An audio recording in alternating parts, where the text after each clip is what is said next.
하나님께서 우리에게 주시는 하나님의 말씀은 신약성경 마태복음의 말씀입니다. 마태복음 15장 1절로 10절까지의 말씀을 저와 한 절씩 교독하시고 마지막 10절의 말씀은 같이 읽도록 하겠습니다.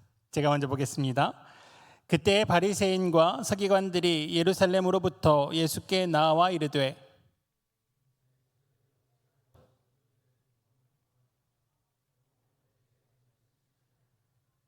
대답하여 이르되 너희는 어찌하여 너희의 전통으로 하나님의 계명을 범하느냐?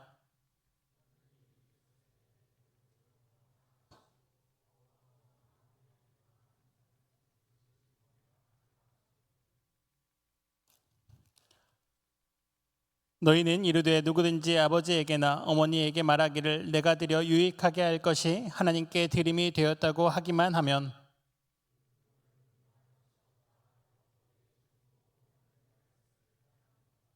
외식하는 자들아, 이사야가 너희에게 관하여 잘 예언하였도다. 일러스되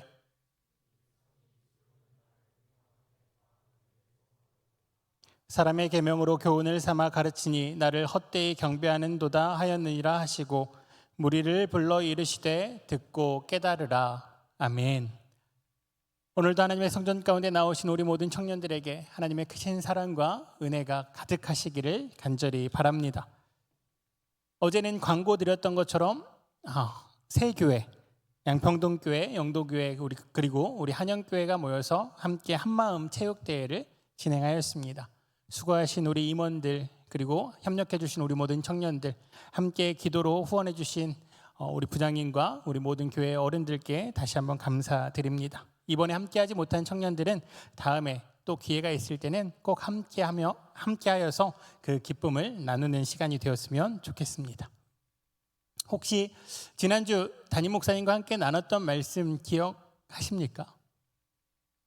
네, 목사님 매번 설교 때마다 그런 질문하시면 곤란합니다 라는 눈빛으로 쳐다보시는데요. 자, 그러면 설교 내용은 기억나지 않지만 나눴던 인사는 혹시 기억나십니까? 처음 시작할 때 나눴던 인사. 힌트는 교회는으로 시작했습니다. 네, 뒤에서 소근소근하는 게 기억이 좀 나는 것 같습니다. 이렇게 인사를 나눴죠. 교회는 천국의 모델 하우스입니다. 천국 같은 교회를 세워갑시다. 조금 길지만 우리 옆에 있는 분들과 인사하실까요? 이렇게만 인사하겠습니다. 천국 같은 교회로 세워갑시다. 천국 같은 교회로 세워갑시다. 우리 한영의 공동체가 이 땅 가운데 이루어지는 진정한 하나님의 나라를 이루어가는 교회가 되길 간절히 바랍니다. 그리고 사실 저는 어제 이 땅 가운데 이루어진 하나님의 나라를 목격했던 것 같습니다. 우리 청년들도 알다시피 어제는 체육대회를 할 만한 날씨가 아니었죠. 금요일 저녁 계속해서 비가 오는 날씨 가운데 새 교회의 교육자들이 이야기를 나눴습니다. 체육대회를 연기할까요? 도저히 할 수 있는 상황이 아닙니다. 고민하고 기도하며 임원들에게 물었습니다. 어떻게 하면 좋겠냐고. 그런데 강단 있게 이끌어 가겠다 이야기합니다. 걱정이 되었지만 임원들의 그 결정을 존중하며 함께 준비해 나아갔죠. 예보 가운데 마침 새벽까지만 비가 오고 멈춘다는 예보도 있어서 그래 비가 멈출 수도 있으니 한번 체육대회를 진행해 보자 라는 마음도 있었습니다. 하지만 예보와는 다르게 어제는 계속해서 비가 내렸죠. 우리가 함께 체육대회를 하기로 했던 도림 이동 유수지 체육장을 방문했더니 이미 물웅덩이가 한가득이었습니다. 이게 맞나 싶을 정도로 체육대회를 하기에는 최악의 상황이었죠. 그런데 참 신기한 것은요, 그리고 칭찬하고 싶었던 것은요, 그 어려운 상황 가운데 체육대회를 준비하고 있었던 새 교회 모든 임원들이 웃고 있었다는 것입니다. 열심히 체육대회를 준비하며 그 비를 쫄딱 맞아가며 추운데 벌벌 떨면서도 어느 한 명 불평하지도 불만하지도 않았다는 것이죠. 새벽까지 나와서 각자의 교회에서 짐을 가지고 그 비를 맞으며 캐노피를 설치하고 방수포를 깔고 그 위에 돗자리를 깔았습니다. 아직 실내로 이동하자는 말이 없었기에 모든 임원들은 협력하여서 그 모든 준비를 하였죠. 신발도 젖었습니다. 옷도 젖었죠. 바람이 부니 날씨는 점점 추워져 갔습니다. 누군가 한 명 더 이상은 못하겠다 말할 것 같은 분위기가 이어졌죠. 심지어 바람이 부니 깔아놨던 돗자리는 날아다니기 시작합니다. 그리고 그곳에 있던 다른 사람들이 와 이야기하기 시작합니다. 여길 누구 마음대로 이용하시냐고. 우리는 구청의 허락을 받았습니다 이야기했지만 이 자리를 비껴달랍니다. 원래 본인들이 썼던 자리라는 것이죠. 비를 맞으며 열심히 쳤던 캐노피를 다시 옮기기 시작합니다. 그런데도 임원들이 다 웃고 있습니다. 더욱이 마음 아팠던 것은 그렇게 캐노피를 다 이동했는데 결론적으로 실외에서 체육대회를 할 수 없을 것이라는 판단을 내리게 됐습니다. 날씨가 점점 추워지고 비는 멈추지 않으니 실내로 들어가야겠다 결단한 것이죠. 캐노피를 쳤습니다. 캐노피를 이동했죠. 그리고 그 캐노피를 철수했습니다. 그런데도 신기한 것은 거기에 모인 임원들 누구 하나 짜증내지 않았다는 것이죠. 아니 오히려 이제 앞으로 올 청년들이 기쁘게 해야 되니 우리가 먼저 텐션을 끌어올려야 된다고 이야기합니다. 우리 먼저 기쁘게 해야 된다 이야기하기 시작합니다. 그리고 그 이야기를 한 친구가 말하기 무섭게 거기에 모여있는 모든 사람들이 아니 우리 기쁩니다. 아무도 화나지 않습니다. 라고 얘기했다는 것이죠. 준비하는 세교회 임원들이 한마음 되어서 어떠한 다툼도 없이 겸손한 마음으로 체육대회가 이루어지기 위해서 섬겼습니다. 심지어 서로 힘들지는 않는지 서로 챙겨가는 모습을 볼 때 제 마음이 아팠습니다. 왜냐하면 챙기는 사람의 몰골이 더 심각했거든요. 본인 몰골이 더 심각한데 본인 머리가 더 쫄딱 젖어 있는데 다른 사람을 걱정합니다. 많이 추워 보이니 쉬라 말합니다. 신발이 젖었으니 쉬라 얘기하죠. 본인도 신발이 젖고 본인도 옷이 젖고 본인도 머리가 젖었음에도 불구하고 다른 사람을 먼저 배려하는 임원들의 모습이 그곳 가운데 가득했습니다. 어제 참석했던 교회의 청년들이 그 체육대회 가운데 무엇을 느꼈는지 저는 잘 모르겠습니다. 함께했던 청년들 가운데 즐거웠던 분도 있으시고 그 체육대회가 갑자기 실내로 변경되면서 좁아진 공간으로 인하여서 불평불만이 생긴 분들도 있었을 것 같습니다. 하지만 준비했던 임원들의 모습은 제가 느끼기에 이 땅 가운데 이루어진 하나님 나라의 모습이었습니다. 천국의 모델하우스의 모습이었다는 것이죠. 그들의 마음은 하나였고요. 그들의 마음가는 그 하나된 마음은 기쁨이었습니다. 최악의 상황, 최악의 순간 그 누구도 상황과 환경을 탓하지 않고 섬기는 마음, 기뻐하는 마음으로 봉사했습니다.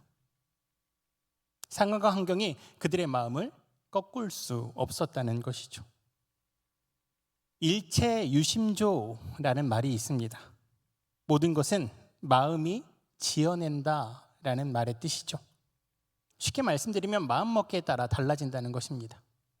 상황과 환경이 중요한 것이 아니라 우리가 어떤 마음으로 임하는가에 따라서 그 모든 상황과 환경이 바뀐다는 것이죠. 최악의 순간임에도 불구하고 기쁨으로 임했던 모든 임원들은 모든 체육대회가 끝난 다음에도 오늘 하루가 너무 기뻤습니다라고 고백합니다. 분명히 지쳤을 텐데, 분명히 힘들어서 이제는 그만하고 싶다라고 말하고 싶었을 텐데 다음이 기대된다 이야기합니다. 그렇기에 이 마음이 중요합니다. 사실 세상에서는 마음을 중요하다 많이들 얘기하지만 우리 기독교에서는 마음을 잘 이야기하지 않는 것 같습니다. 하지만 성경 가운데도 이 마음이 중요하다라고 말씀하시죠. 잠언의 말씀을 보면 내 지킬 만한 것 중에 내 마음을 지키라라고 말씀하십니다. 예수님께서도 말씀하시죠. 내 마음이 있는 곳, 물질이 있는 곳에 내 마음이 있다고. 그렇기에 마음이 중요하다고 말씀하신다는 것입니다. 우리는 그렇게 이 마음을 잘 지킬 수 있어야 합니다. 내 마음이 지금 무엇을 바라보고 있는지, 무엇을 향해 있는지, 어떤 마음을 먹고 있는지, 어떤 마음으로 살아가고자 하고 있는지 내 스스로를 돌아보아야 한다는 것이죠. 사실 그렇습니다. 같은 일을 하는데도 어떤 때는 기쁨으로 합니다. 하지만 어떤 때는 마지못해 하죠. 일이 달라진 겁니까? 아니죠. 하고 있는 내 마음이 달라진 겁니다. 사랑하는 사람에게 사랑한다 말하며 하루도 떨어지기 싫어했습니다. 그런데 어느 순간 말은 사랑한다 이야기하지만 오늘은 못 만날 것 같다 이야기하죠. 일이 갑자기 많아지고 일이 갑자기 바빠진 겁니까? 아니죠. 일은 변함없었을 것입니다. 나의 마음이 달라진 것이죠. 그렇기에 우리는 우리의 마음을 깊이 들여다볼 수 있어야 합니다. 내 마음이 진정 무엇을 원하고 무엇을 바라고 무엇을 향해 있는지, 내 마음 가운데 지금 누가 계신지를 우리 스스로 돌아보아야 한다는 것이죠. 오늘 말씀에도 예수님께서는 우리에게 이 마음을 강조하십니다. 오늘 본문의 말씀 마태복음 15장 8절의 말씀입니다. 우리 이 말씀 한 목소리로 함께 읽도록 하겠습니다. 시작. 이 백성이 입술로는 나를 공경하되 마음은 내게서 멀도다. 이 본문의 배경은 이렇습니다. 예루살렘에서 온 바리새인과 서기관들이 예수님을 찾아오죠. 그리고 묻습니다. 예수님, 왜 당신의 제자들은 우리 조상들이 대대로 지켜오던 식사할 때 손을 씻는 전통을 지키지 않습니까? 이 질문에는 이런 의미가 포함되어 있죠. 예수님, 당신이 진정 메시아라면, 우리 유대인을 구원하러 오신 분이라면 당신의 제자들은 우리 전통을 좀 존중해야 되는 거 아닙니까? 함께 해야 되는 것 아닙니까? 꼭 지켜야 되는 것 아닙니까? 라는 의미가 포함되어 있다는 것이죠. 그런데 예수님께서 그 질문에 이렇게 대답하십니다. 그럼 너희는 왜 너희 전통 때문에 하나님의 계명을 지키지 않느냐?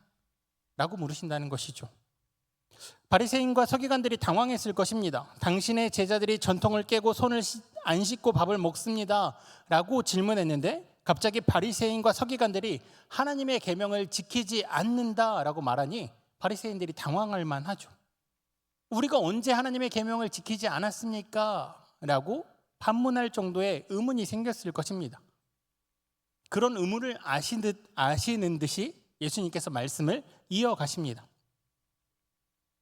하나님께서 내 부모를 공경하라, 부모를 비방하는 자는 반드시 죽임을 당하리라 하셨거늘 너희는 부모에게 드려야 할 것을 하나님께 드렸다고만 하면 그 부모를 공경할 것이 없다 말한다 라고 예수님이 이어 말씀하시죠. 이 말씀을 조금 더 쉽게 설명드리겠습니다. 당시 유대인들의 전통 중에 고르반이라는 전통이 있었습니다. 이 고르반이라는 것은요, 하나님께 드리기 위해 거룩히 구별해둔 예물이라는 뜻을 가지고 있습니다. 즉 하나님께 드리려고 이 예물 또는 내가 가지고 있는 음식 또는 가축, 그 모든 것을 구별해 놨다는 것이죠. 유대인들은 이 전통에 의거하여서 자신이 가지고 있는 것 중에 일부를 하나님께 드린다는 의미로 떼어 놓았습니다. 그런데 이 맹세를 악용하여서, 이 전통을 악용하여서 당시 유대인들이 부모에게 공양해야 하는 것, 부모님의 생계를 위해 또는 부모님께 효를 다하기 위해 드려야 하는 것까지 고르반 맹세를 하였다고 하여서 부모님께 드리지 않는 것이죠. 그러면 이 거룩하게 구별한 예물을 하나님께는 드렸을까요? 아니라는 것입니다. 전통에 의거하여 맹세했다고 말해놓고서는 자신의 이익을 챙겼다는 것이죠. 아무도 모르겠지, 내가 이걸 맹세한 것 아무도 모르겠지 라는 마음으로 아버지께는, 어머니께는 나 이거 구별했기에 어머니 아버지께 드릴 수 없습니다 라고 얘기해놓고 자기 마음대로 사용했다는 것입니다. 자, 그렇다면 이 전통, 이 고르반이라는 전통이 잘못된 것입니까? 아니죠. 이 전통을 자신들의 마음대로 사용하는, 거짓되게 사용되는 유대인들이 잘못된 것이죠. 그렇게 예수님께서는 그 모습을 꼬집어 말씀하시는 겁니다. 너희는 너희의 전통으로 하나님의 계명을 어기고 있다고요. 조금 더 깊이 들어가면 너희의 거짓된 마음으로 하나님의 계명을 어기고 있다고. 부모님을 사랑해야 하며 부모님을 공경해야 하는 너희가 너희의 거짓된 마음으로 부모를 공경하지도 사랑하지도 않고 있다고 말씀하시는 겁니다. 무엇이 잘못된 것입니까? 전통이 잘못된 것입니까? 아니요. 유대인들의 마음이 잘못된 것이죠. 그렇게 예수님께서는 마태복음 15장 8절의 말씀을 할 수밖에 없으셨습니다. 우리 이 말씀 다시 한번 읽어보도록 하겠습니다. 마태복음 15장 8절의 말씀입니다. 시작. 이 백성이 입술로는 나를 공경하되 마음은 내게서 멀도다. 하나님께서 너무나 사랑하시는 한영의 청년 여러분, 우리의 마음은 어떻습니까? 우리의 마음은 어디에 있습니까? 우리의 마음은 무엇을 위해 이 자리에 있으며 우리의 마음은 무엇 때문에 인생 가운데서 예수 그리스도를 믿는다 이야기하는 자리에 있습니까? 바라기는 우리 청년들 한 사람 한 사람 개개인이 자신의 마음을 돌아보아야 합니다. 나의 이익을 위해 거짓되게 하나님께 찬양하고 있지는 않은지, 무언가 하나님을 믿으면 내 삶이 잘 되겠지라는 무언가 이익을 위해 하나님께 기도하고 있지는 않은지, 나의 삶이 조금 더 다른 사람들보다 풍요로워지기 위하여서 하나님을 믿는다 입술로 고백하고 있지는 않은지 우리의 마음을 들여다보아야 합니다. 우리의 마음이 온전히 하나님께 향하고 있는지, 진심인지, 그 마음이 온전히 하나님께 영광을 드리기 위하여서 기쁨으로 모든 것을 감당하고 있는 마음인지 우리 스스로를 돌아보아야 한다는 것이죠. 사실 하나님께서 우리를 창조하신 이후에 이 마음의 싸움은 계속돼 왔습니다. 아담과 하와가 선악과를 따먹은 이유가 무엇입니까? 창세기 3장 6절의 말씀을 보면 하와의 마음 가운데 먹음직도 하고 보암직도 하고 지혜롭게 할 만큼 탐스럽기도 하다는 그 마음이 생겨난 순간 이미 죄를 지은 것이죠. 하나님의 명령대로 그것이 보암직도 하지만 나는 먹지 않겠다 결단하였으면 먹지 않았을 것입니다. 하지만 자신을 유혹하는 그 마음의 유혹 때문에 그 선악과를 따먹는 행동이 이어진 것이죠. 그렇게 마음이 중요합니다. 내 마음에서 행동이 나오기 때문에 마음이 중요하다는 것이죠. 자, 그렇다면 우리는 어떤 마음을 품어야 할까요? 당연히 하나님을 사랑하는 마음, 하나님을 믿는 마음을 품어야 합니다. 그런데 이 마음을 바울 사도는 이렇게 정리했습니다. 우리 빌립보서 2장 2절로 5절의 말씀, 조금 긴 말씀인데요, 한 목소리로 함께 읽어보도록 하겠습니다. 빌립보서 2장 2절로 5절의 말씀입니다. 함께 보겠습니다. 시작. 마음을 같이하여 같은 사랑을 가지고 뜻을 합하며 한 마음을 품어 아무 일에든지 다툼이나 허영으로 하지 말고 오직 겸손한 마음으로 각각 자기보다 남을 낮게 여기고 각각 자기 일을 돌보뿐더러 또한 각각 다른 사람들의 일을 돌보아 나의 기쁨을 충만하게 하라. 너희 안에 이 마음을 품으라. 곧 그리스도 예수의 마음이니. 아멘. 우리가 그리스도 예수의 마음을 품으면요, 우리의 행동이 변화됩니다. 모든 사람들과 한 마음이 될 수 있고요, 다툼과 허영이 아니라 겸손한 마음이 되며 나보다 남을 낮게 여기게 됩니다. 나의 일을 돌볼 뿐만 아니라 더 어려워하는 자의 일을 돌볼 수 있게 됩니다. 이게 예수 그리스도의 마음입니다. 그리고 바울 사도는 이 마음을 품는 것이 진정한 하나님을 믿는 자들의 모습이라 이야기하죠. 저는 어제 새 교회 임원들에게서 이 모습을 발견했습니다. 예수 그리스도의 마음을 품은 자들이 모였다는 것이죠. 예수 그리스도의 마음으로 자기보다 남을 낮게 여기고 다툼이나 허영으로 하지 않고 겸손한 마음으로 서로 봉사하고 섬기는 모습 가운데 그들의 마음이 예수 그리스도의 마음이구나를 제가 느끼게 했습니다. 그리고 그 모습 가운데 하나님의 나라를 발견했습니다. 바라기는 우리의 마음이 진실된 예수 그리스도의 마음을 품어 한 마음이 되고 다툼이나 허영이 없으며 오직 주님 닮은 겸손한 마음으로 서로 더 높이고 돌보며 진정한 하나님의 나라를 이 땅 가운데 이루는 우리 한영의 청년들이 되시기를 주님의 이름으로 축복합니다. 우리가 그렇게 서로를 사랑하며 우리 스스로 한 사람 한 사람이 예수 그리스도의 마음을 품을 때 우리 공동체 가운데도, 우리 한영의 교회 가운데도, 우리 청년들 가운데도 하나님의 나라가 이루어질 줄 믿습니다. 그런 놀라운 은혜를 항상 체험하시고 경험하시는 저와 청년들 되시기를 주님의 이름으로 축복합니다. 기도드리겠습니다.